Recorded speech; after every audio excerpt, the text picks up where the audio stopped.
Myanmar భూకంపంలో అద్భుతం చోటు చేసుకుంది. శిథిలాల కింద 5 రోజుల పాటు పోరాటం చేసిన ఓ బాధితుడు ప్రాణాలతో బయటపడ్డాడు.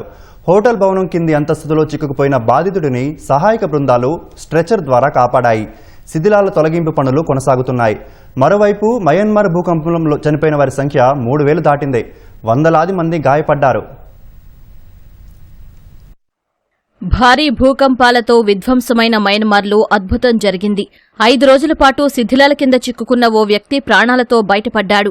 గత శుక్రవారం మయన్మార్లో 12 నిమిషాల వ్యవధిలో సంభవించిన 2 భారీ భూకంపాల ధాటికి మాండలే నగరంలోని అనేక భవనాలతో పాటు సెంట్రల్ సిటీలోని గోల్డెన్ కంట్రీ హోటల్ కూడా కుప్పకూలింది.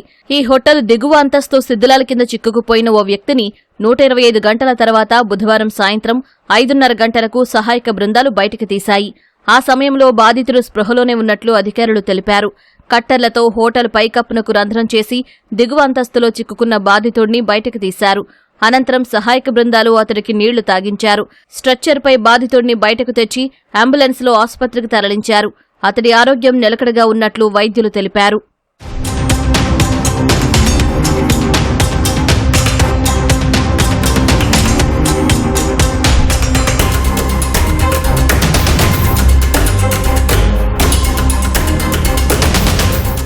మయన్మార్లోని భూకంప ప్రభావిత ప్రాంతాల్లో భారత్, చైనా సహా పలు దేశాలు సహాయక చర్యల్లో పాల్గొంటున్నాయి. చైనా బృందాలు ఇప్పటి వరకు 9 మందిని కాపాడినట్లు అధికారులు తెలిపారు. శిథిలాల కింద చిక్కుకున్న వారి కోసం ఇంకా సహాయక చర్యలు కొనసాగుతున్నట్లు చెప్పారు.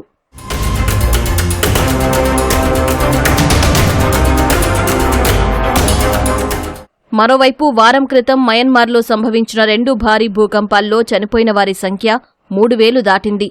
వందలాది మంది గాయపడ్డారు.